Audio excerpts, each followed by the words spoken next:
The nation is composed of families. So therefore, when when you hear the word nation, actually it can mean a family. So your family is a nation. Yung family ni na Steffi, nation. Kami, nation. Garcia family, nation. So, pag pinagsama-sama yun, one family after another family, it becomes a nation. Yung Gonzales clan, nation. So yun. Actually, ang sa Greek word, yung nation, it means ethnos. It does not refer to a political grouping like the Philippines as a nation. It refers to a certain group of people. So, it can mean a certain group of people named Mongkada. So, we are the Mongkada nation. So, ganon yun. So, if we want to see our nation change, it begins with a family and families. So, yun yung natin napag-usapan for the past 2 Sundays.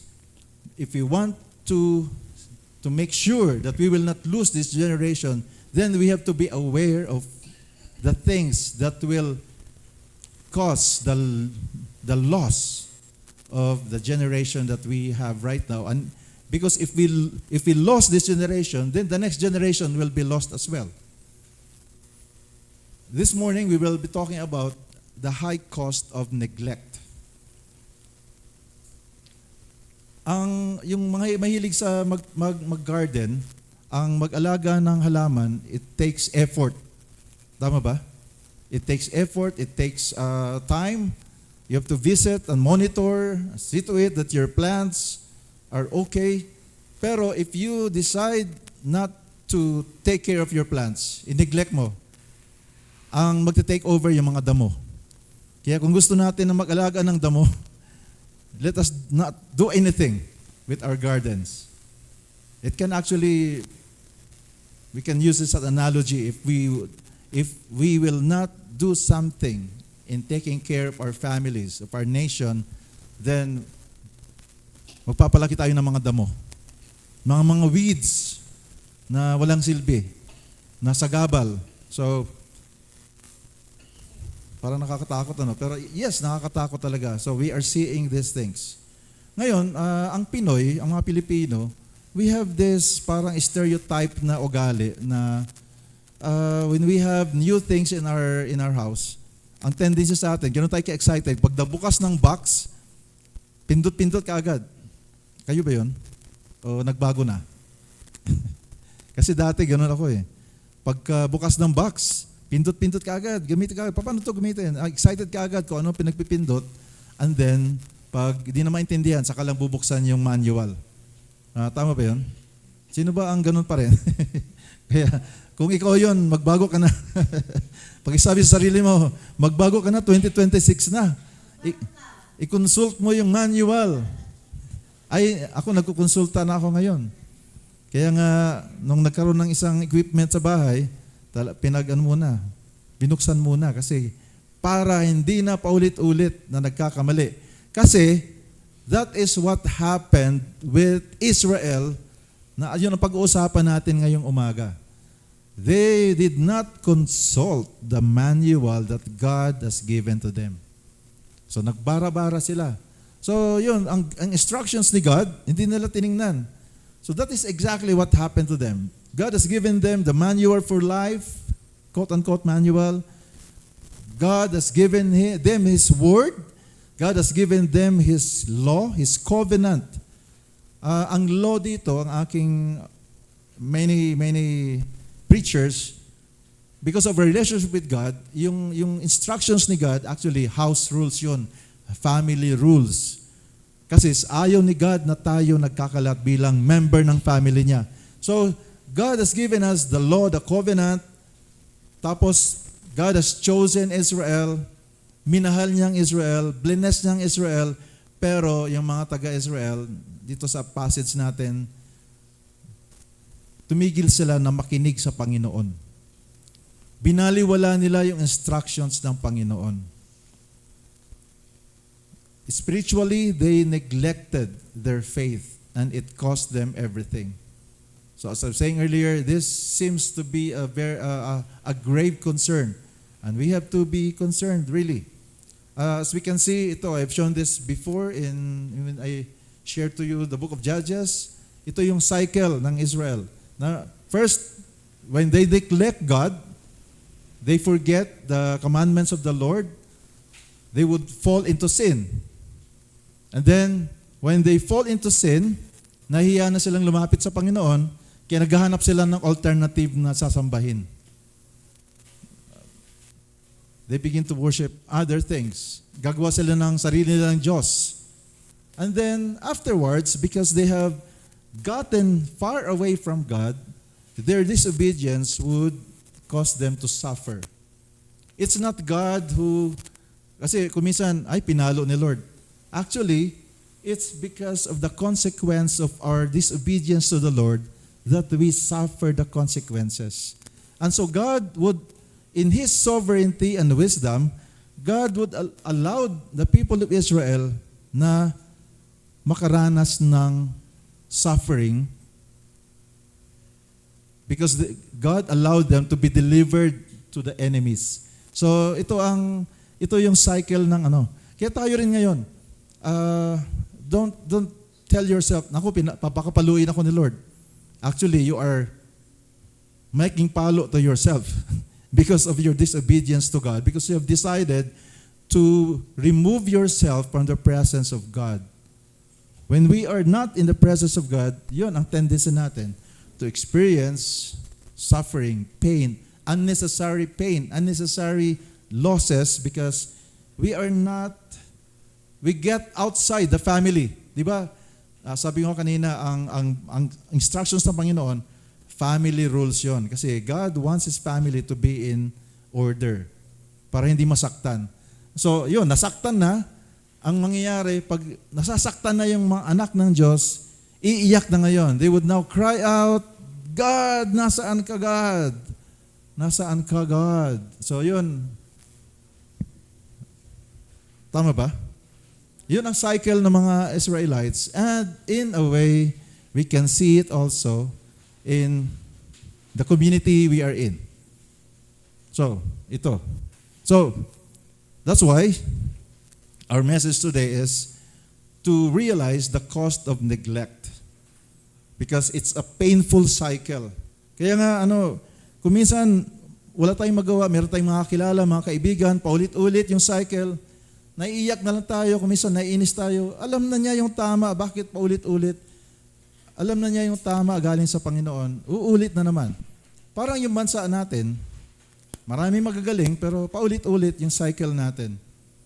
That's why I believe that there should be a time that we should allow ourselves na mababad talaga sa salita ng Diyos para ma-realize natin that we should not stray away from God and His Word, His instructions. Amen?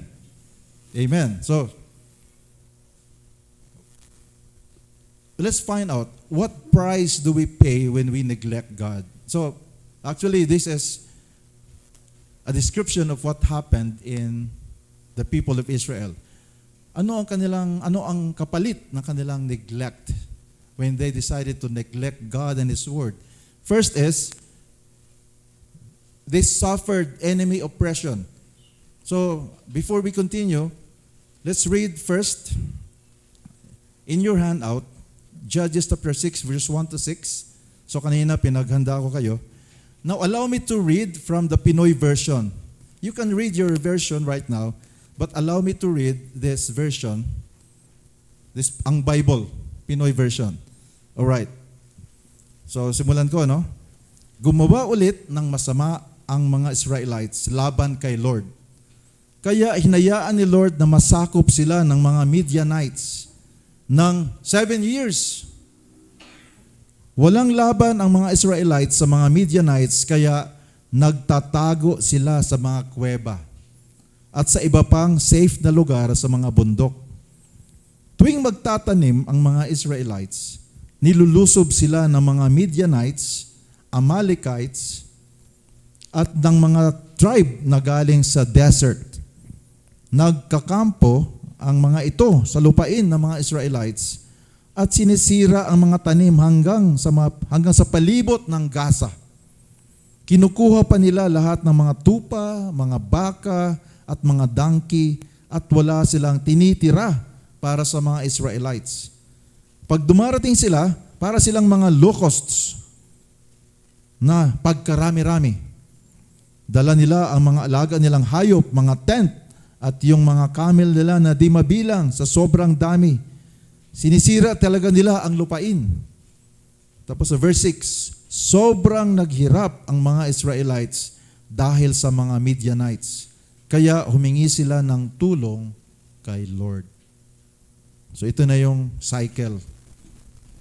After na tinalikuran ang Panginoon at hindi nakinig sa instructions sa Panginoon, na-experience nila ngayon yung consequence, iyak na sila ngayon. So ang first price that we pay when we neglect God, based on the story of this people, is we suffer enemy oppression. Enemy oppression. So as we can see, as we are reminded, yung binasa natin sa verses 1 and 2, so the Lord handed them over to the Midianites for 7 years. Ang tagal nun, ano? The Midianites were so cruel that the Israelites made hiding places for themselves in the mountains, caves, and strongholds. So the Israelites suffered oppression from the enemy. So I'd like you to think about this, like Journey family. Here, the story of the Israelites, previously, before this, they were people of victory. Remember, they were set free from Egypt. They were able now to conquer and take over the promised land. So, they were victorious people. Pero at this point, ano nangyari? From being victorious, sila ngayon ay nagtatago sa mga kuweba. Parang animals. Bakit? Because they have neglected God.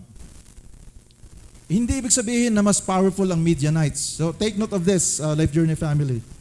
It's not because the Midianites were stronger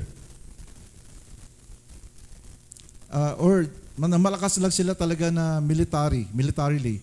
But in God's sovereignty, He allowed these oppressors to be the source of learning. Naging educational para sa mga Israelites. Remember, hindi si God ang nagsabi sa mga Midianites, atakihin mo yung aking mga anak, mga pasaway.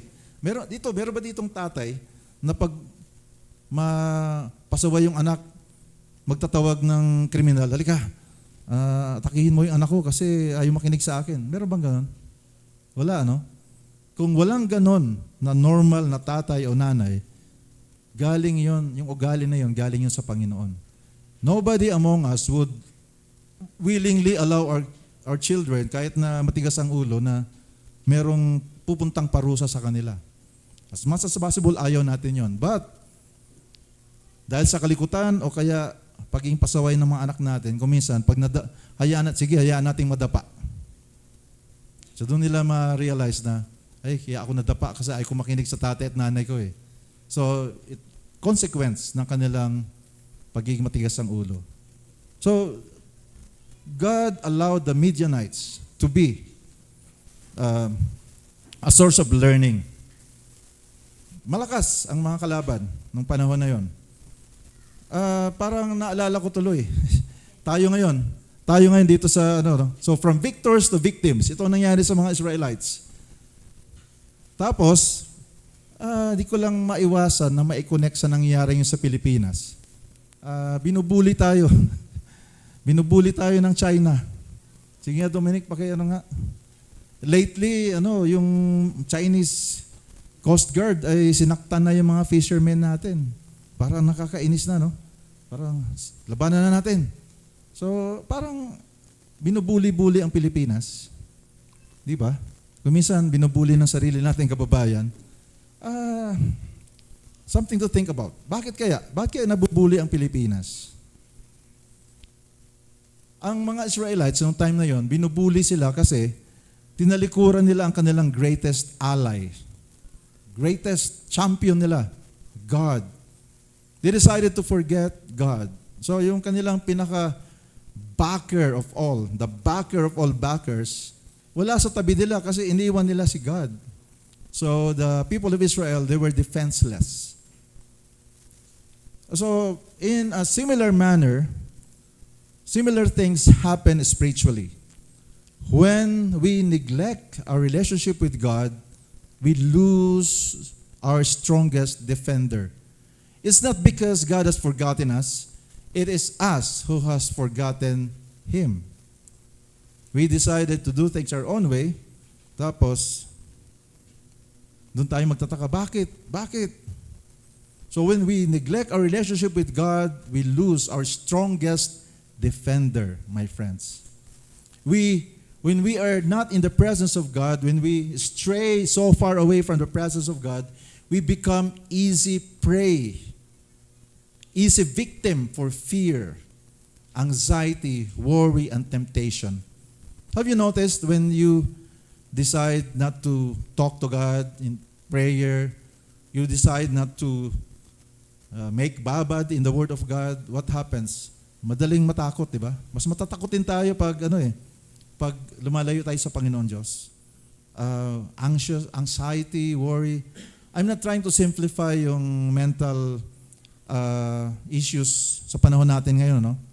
I'm not trying to say na ganun lang kasimple yun. Some mental issues are complicated. But I believe that God's presence can be a game changer in the way we look at things. So what happens when we run away from God and then we are filled with anxiety, worry, and temptation? Anong nangyayari? Nagtatago tayo sa mga kuweba natin. Spiritual na mga kuweba. Naku, nakakatakot ito. Magtatago na lang ako dito. Kasi the enemies are against me.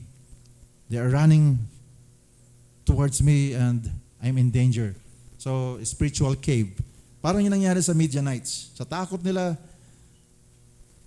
nakalimutan nila na they were victorious with God. They became victims kasi they were so far away from God. So, nagtago sila sa caves ng shame, cave ng guilt, cave ng weakness, instead of standing strong in the Lord. Kaya ngayong 2026, whatever cave of shame or fear or anxiety or temptation that we are trying to entertain, remember, you belong to God. Amen? And let us stand strong in the presence of God. God did not design us to be na magtago sa mga kuweba ng anxiety, kuweba ng temptation, kuweba ng fear. Unfortunately, ang bansa natin, nakakainis, nakakalungkot yung bansa natin.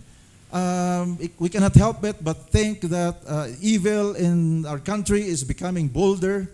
Ito, merong mga tao nagnakaw ng millions pero hindi sila nakukulong. Samantala yung naalala niyo yung sa Pangasinan, nagnakaw ng ilang peraso ng mangga, kinulong ka agad. Samantalang yung mga millions, billions ang ninakaw. They are saying, Happy New Year. Hindi ako nag-incite ng rebellion. Dati ako aktivista, alam nyo na yon. But what I'm trying to say now is, merong ugat ito, mga kapatid. Anong ugat nito? Because the Philippines, even though we are proud that we say we are a Christian nation, we have been neglecting God as the God of the nation. I'm not saying na baliwala ginagawa natin sa life journey. Actually, because of our obedience, hindi mas worse sana ang Pilipinas. If not for the Christian churches in the Philippines, we are much worse dapat. But thanks be to God for those who have decided to stand strong in the Lord. Ang baka nangyari sa Pilipinas, naging banana republic na tayo, kudita after kudita, revolutionary government. But because of Christians who have decided, Christians in the military, Christians in the PNP, they did not allow themselves to be part of a kudita. Ano sana tayo? Kung nangyari yung mga lumabas na mga balita, ang nangyari sana, paatras sa sibilisasyon ang Pilipinas. But thanks be to God. But this is a reality because our nation has neglected God. But this can change. Amen?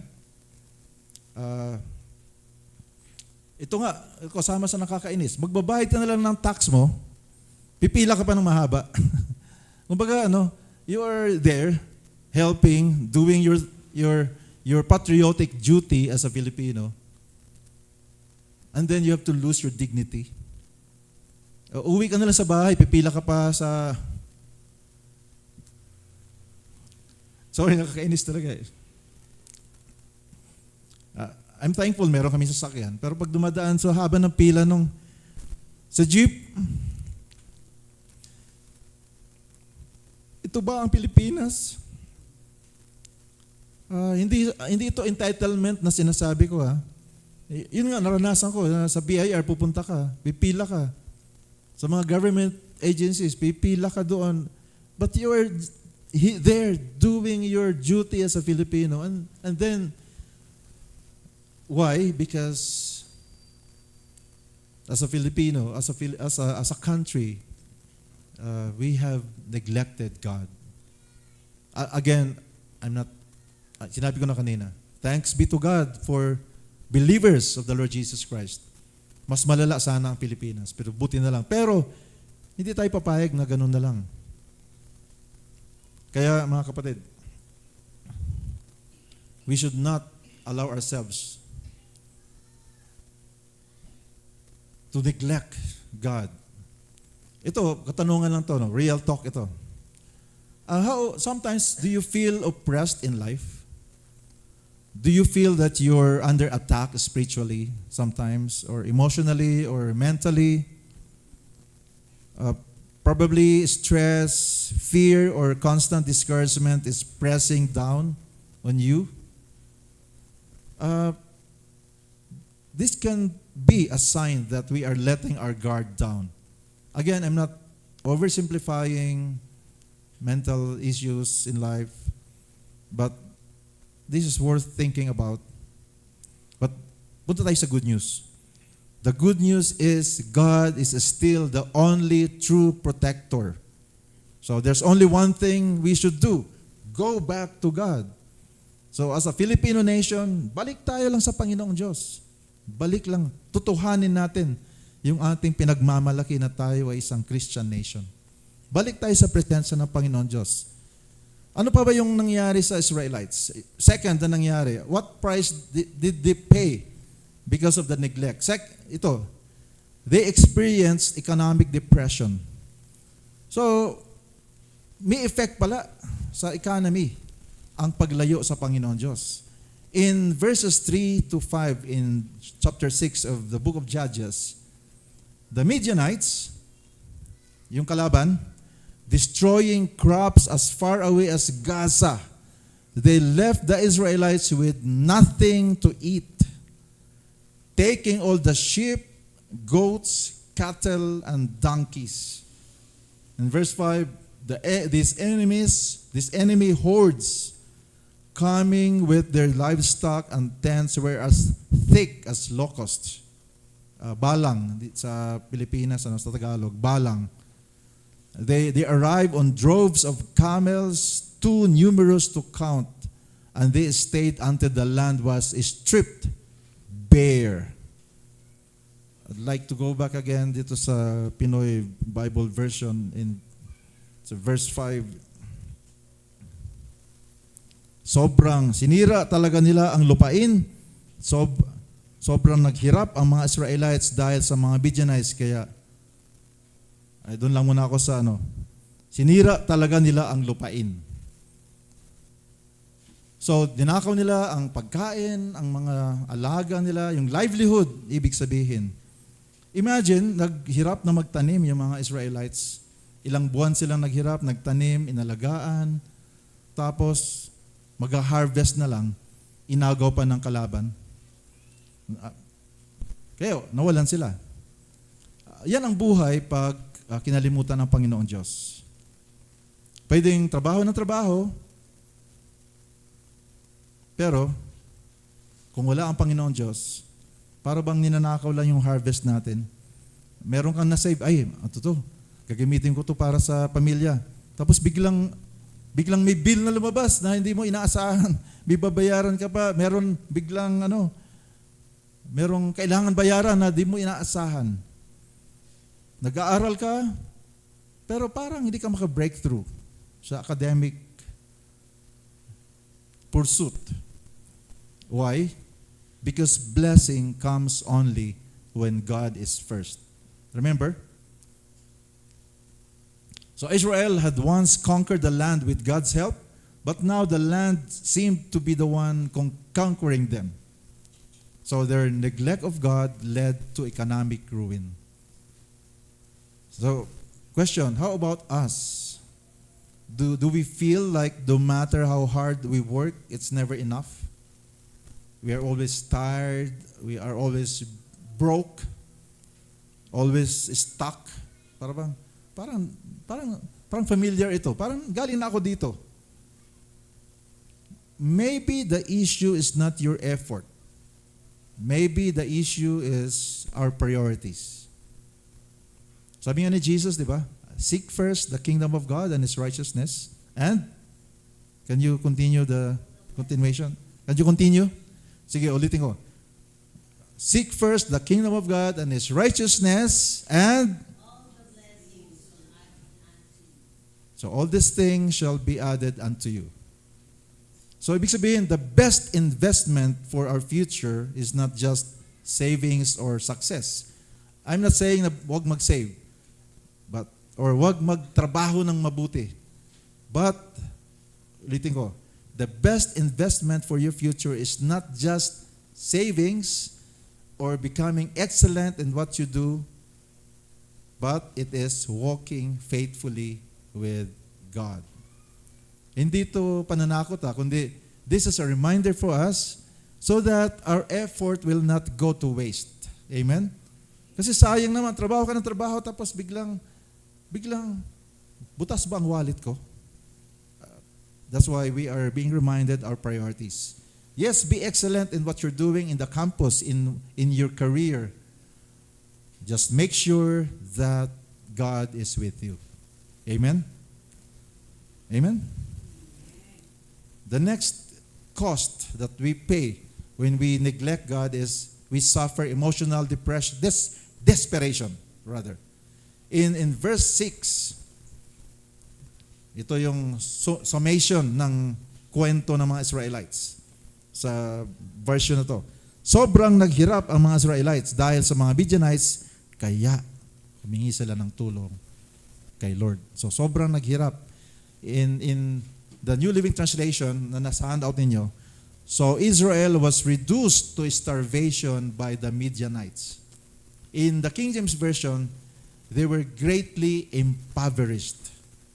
Ibig sabihin, they were totally drained, totally empty, totally hopeless.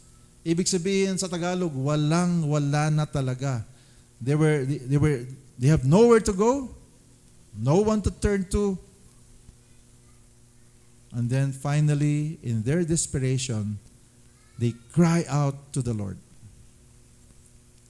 Ang tanong dito sa mga Israelites, kilala ba talaga nila ang Panginoong Diyos? Or di lang nila pinapansin ang Panginoong Diyos? Ibig sabihin, kilala nila ang Panginoong Diyos. Kasi alam nila kung kanino pupunta kung kanino nila iiyak. Kaya lang, inignore nila hanggang sa sumayad na ang kanilang mga tiyan sa lupa. Finally, nung sayad na, Lord. Yun. So, ibig sabihin, kilala nila si Lord. Naalala nila si Lord. Ay, oo nga pala, si Lord nga pala. So, this tells us that they knew Him, but they have chosen to neglect God. And now they are experiencing the high cost of neglect. So again, we are known as a Christian nation in Asia. Ibig sabihin, ang Pilipinas, kilala si Lord. Naalala ko yung experience namin ni Flora nung nabigyan kami ng free trip to Bangkok. More than 30 years ago na yata yun. So, yung guide namin, one time, kasi nag-request kami ng special na pupuntahan na lugar, instead na gamitin yung service na van, nag-taxi kami. So, nakaupo ako sa front, katabi ko yung taxi driver na Thai. Tapos, napansin ko na meron siyang yung sa Catholic na picture ni Jesus, na gwapong-gwapo. Yung napakagwapo, perfect ang face. Pero anyway, sabi ko, since nakaka-English ng konti yung driver, sabi ko, Sir, you must know Jesus. Sabi niya, yes. Sabi naman nung aming tour guide, who is Jesus? So, napaisip ako, nga pala, paano ko nga pala sasabihin sa isang walang ka-idea tungkol kay Jesus? Kasi sa Pilipinas, pag nakita mo yung ganung picture, kahit bata, si Jesus yan. Pero, ang problema nga lang, kilala natin si Jesus, pero as a nation, nanineglect natin si God. So, yun ang usapin natin ngayon. Kaya yung story ng mga Israelites dito, magandang pampagising. At tayo, na mga nakakilala na sa Kanya, na huwag tayong tumigil. Huwag tayong tumigil na ipakilala ang Panginoon Diyos. Amen? Ang ating Panginoon Kristo. Para umiyak tayo ng sabay-sabay, Lord, ang Pilipino kailangan ang Panginoon. Ito kasi nangyayari sa Pilipinas. Ito, yung national crisis natin ng massive corruption. Nagsimula lang naman yun sa pakonti-konti. Dati, naalala ko nung araw, 5% binibigay sa mga politicians. Tapos, nagulat na lang ako, lumaki na. Palaki ng palaki. Nagsimula lang sa maliit. Maliit na compromise. Ay, okay lang yan, maliit lang naman eh. Hanggang sa yung maliit, naging malaki na. At naging manhid na. Kaya billions na ang pinag-usapan. At hindi nagtagal, naging institutionalized na. So pero nagsimula lang yon sa konti lang. Konti lang naman eh. Until naging normal. And now, the whole nation, is so much affected. I've been going through some statistics. Naiwanan na tayo pagdating sa tourism industry. Mas marami pang pupunta sa Vietnam kaysa sa Pilipinas. Samantalang tayo, we are proud of our patrimony. Sa Vietnam, yung mga tao, pinupuntahan yung mga underground na pinagtaguan ng mga Vietcong nung araw. Nagbabayad sila ng mahal para maranasan magpunta sa mga pinagtaguan ng mga Vietcong. Tayo, mag-i-enjoy sana sa sun, sky, beaches, masasarap na buko, prutas, pero walang pumupunta. Sa Pilipinas, nag-decide na tanggalin yung subject na meron kami nung araw, yung GMRC. Kasi sabi ng mga magagaling na mga nasa DepEd, irrelevant daw yung good manners and right conduct na subject. Oh, that's irrelevant. Let's remove that subject. Oh, ngayon, what are we having? Mga estudyante na lumalaban sa teacher. Pag dinisiplina ng teacher, i-video si teacher. Tapos, unfortunately, yung mga magulang, kakasuhan pa si teacher. Hindi dahil teachers yung parents ko kundi nakita ko kasi nung araw kung paano yung mga teachers ay nirerespeto ng mga estudyante. Talagang literal na ang mga teachers noon, they are like second parents. Kung minsan nga, yung teachers pa ang pag-uwi sa bahay, sabihin ng mga anak, sabi ni teacher Kung minsan makipag-argue pa sa parents kasi they trust the teachers. Pero ngayon, because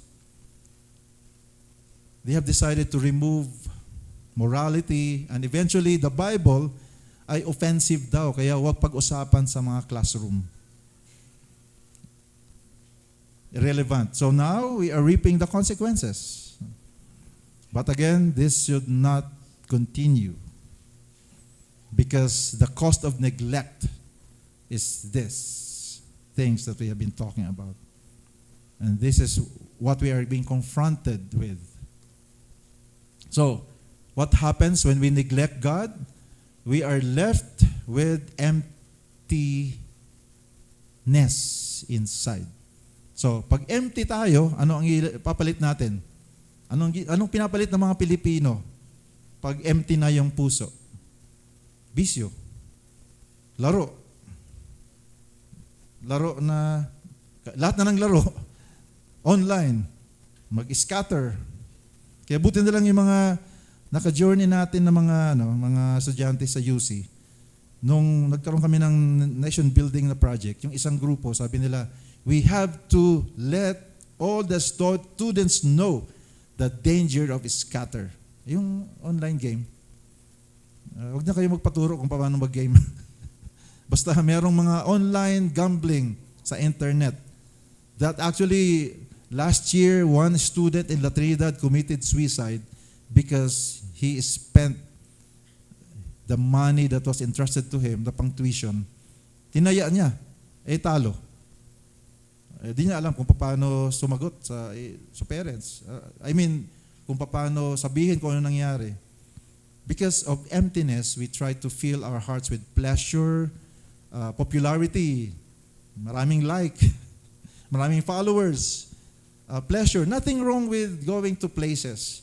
But if those things are replacing God, then we will suffer the cost of neglect later on. I'm not saying na huwag magsaya.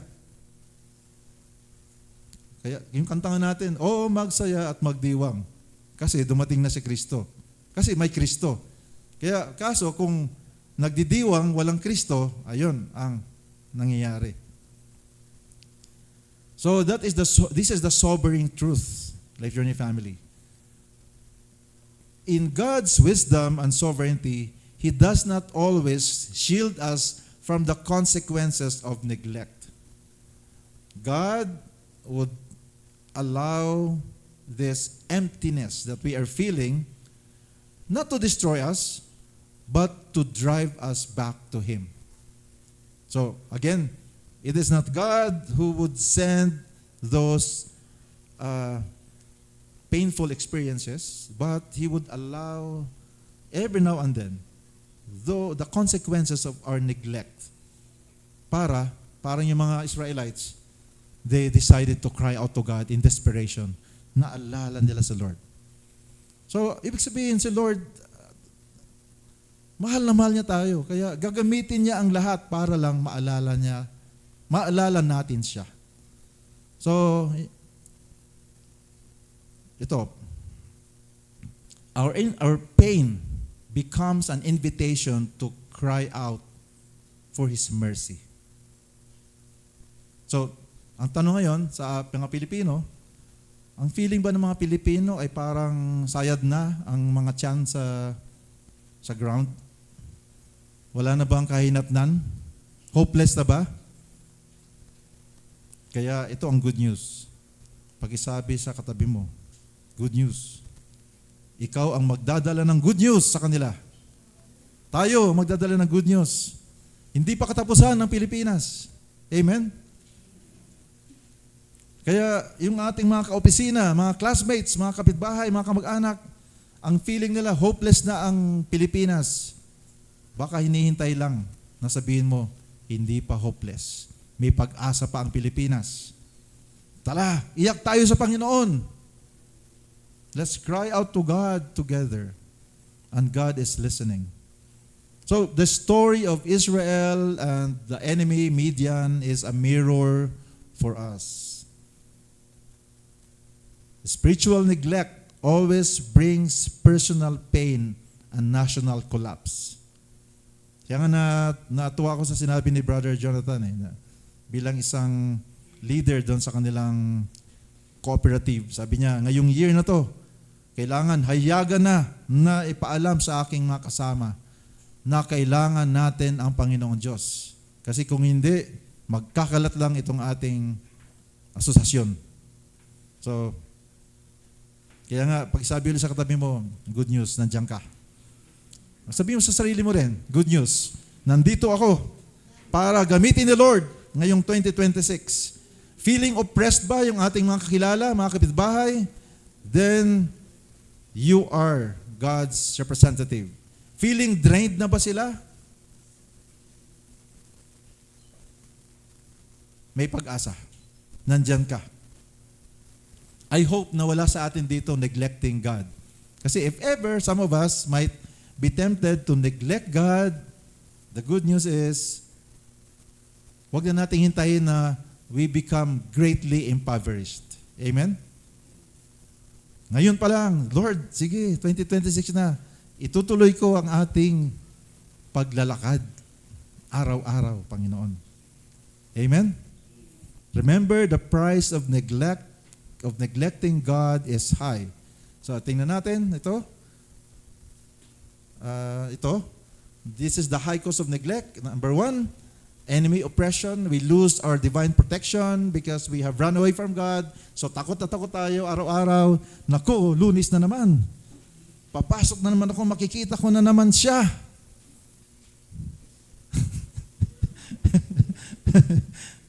Sinong siya? Yung kaopisina mo. Parang ikaw pang takot, samantalang ikaw ang may Jesus, di ba? So, wala akong pinatapanamaan dito. Baka tayong lahat yun. Tapos, ano nangyari? Trabaho tayo ng trabaho, pero parang walang nangyayari. Parang butas yung ating bangko. Tapos, we feel empty. Pero, dahil mahal tayo ni Lord, pag we feel empty, doon natin maalala, ayaw nga pala, si Lord nga pala. So, mga kaibigan, mga kapatid, may kwento na lang ako dito na last. Tungkol sa story ni Dwight Moody. Lumang story to, pero magandang maging inspiration sa atin. Si Dwight Moody, he used to be a shoe salesman in Chicago. Successful siya na shoe salesman, pero empty on the inside because he had neglected God. Isang araw, sabi ng friend niya, alam mo, the world has yet to see what God can do with a man fully surrendered to Him. Yung words na yun, di niya makalimutan, the words burned in his heart. So Moody stopped neglecting God and surrendered his whole life to Him. What is the result? He became one of the greatest preachers in history, leading thousands of people to Christ. He could have continued selling shoes, but he chose to give his life fully to God, and God used him mightily. I'm not saying those who are working to give up what you're doing. What I'm saying is, do not neglect God. If God has called you to be in that particular office for Him, then shine brightly for Him. If God has called you in that arena, in that institution, in that endeavor, then shine brightly for Christ. Amen? Hindi na tayo tinawag na pastor. May kanya-kanya tayong role dito sa body of Christ. Imagine kung lahat tayo pastors, so sino ngayon ang ilaw sa mga opisina? Kaya nga, kanya-kanya tayo ng role sa body of Christ. So, the challenge is, should we allow ourselves to should we allow ourselves to neglect God and then later on pay the price of oppression? Ang malungkot nito, mga kapatid, ang magbabayad ng ating neglect ay yung mga anak natin o mga apo. Tayo, na nag-disobey, ang umani ng ating neglect ay yung mga anak natin. Parang nangyayari yun sa Pilipinas.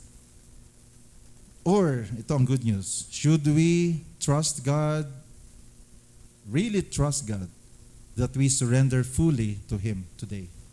This year, 2026. Huwag natin hintayin na that we are reduced, ang Pilipinas, to be reduced to starvation, for us to be greatly impoverished. Let us cry out to God now, because the high cost of neglect is too great. But, listen to this, the blessing of obedience is far greater than the consequence of neglect. Amen?